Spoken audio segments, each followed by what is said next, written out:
Allora, la prima importante operazione da fare dopo aver raccolto, pulito e lavato le olive è la frantumazione, la molitura. Questa serve a disgregare le cellule che compongono le olive, in modo che queste cellule, separate l'una dall'altra, contribuiscano ognuna a loro modo a produrre il nostro magnifico olio extravergine d'oliva. Nel nostro piccolo esperimento casalingo abbiamo utilizzato un vecchio tritacarne.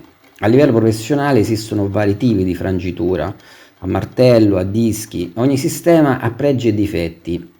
La frangitura a martello, per esempio, frantuma energicamente l'oliva e permette ottime rese, però tende a dare un gusto un po' più leggermente più amaro all'olio. Quella a dischi lavora l'oliva in maniera più delicata e mantiene il gusto fruttato. Gli esperti consigliano di frantumare l'oliva per avere eccellenti risultati, in modo che i pezzettini di nocciolo abbiano le dimensioni di mezzo chicco di grano.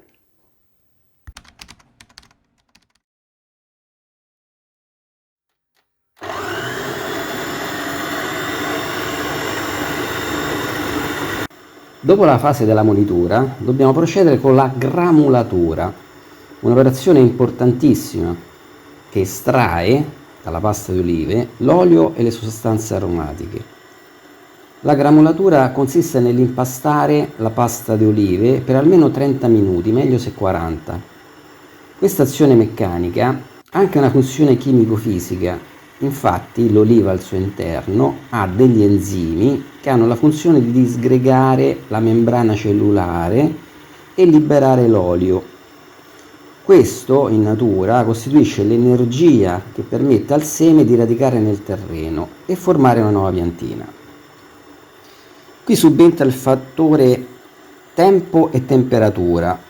Gli enzimi non si attivano con temperature al di sotto di 25 gradi e le sostanze aromatiche benefiche, come i fenoli, iniziano a precipitare se si superano i 32 gradi.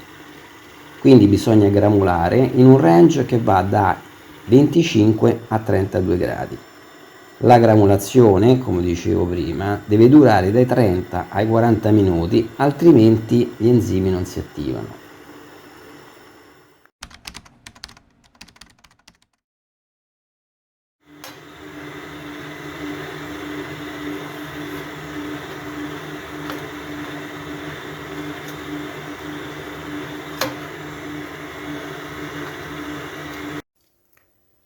Per estrarre l'olio, il sistema tradizionale utilizzato è la pressatura, che consiste nel riporre la pasta d'olive nei fistoli e successivamente nella pressa, che per effetto meccanico separa la sansa, la parte solida, dai liquidi, composti principalmente da olio ed acqua.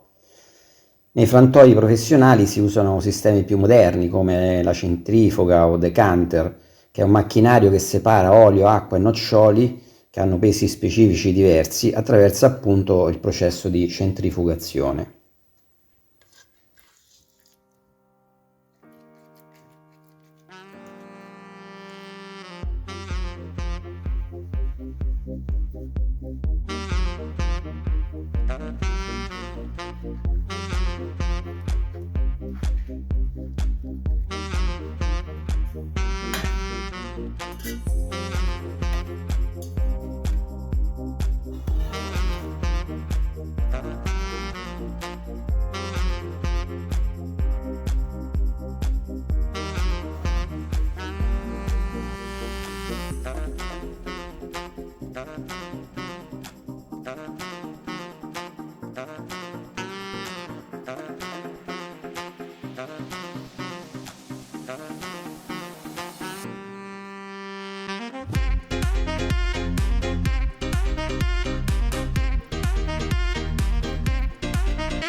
Questo piccolo esperimento casalingo ci ha permesso di capire, toccando con mano, cosa c'è dietro una bottiglia d'olio che normalmente si acquista nei supermercati.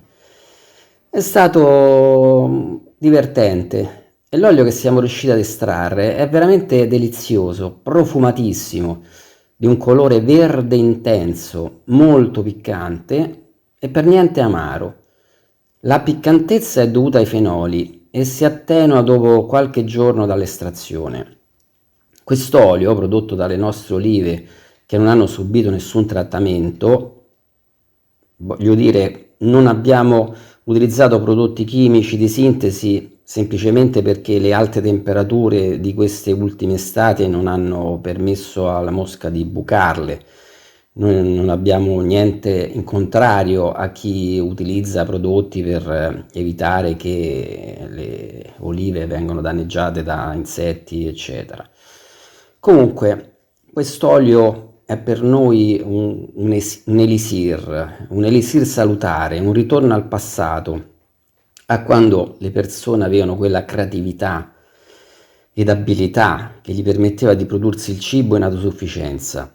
Per il momento è solo un semplice esperimento, ma non è escluso che con attrezzature più strutturate possiamo provare a produrre anche il nostro olio. Un olio squisito, salutare e principalmente a costo zero.